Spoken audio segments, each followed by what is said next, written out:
When configured with an optional finisher, features such as staple or hole punch reduce the time and effort it would take to accomplish the same task manually. First, select the Copy function. Select the Original Paper Finishing tab. Select Staple Punch.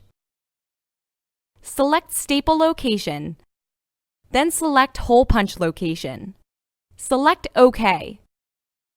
Place originals in the document processor and press Start.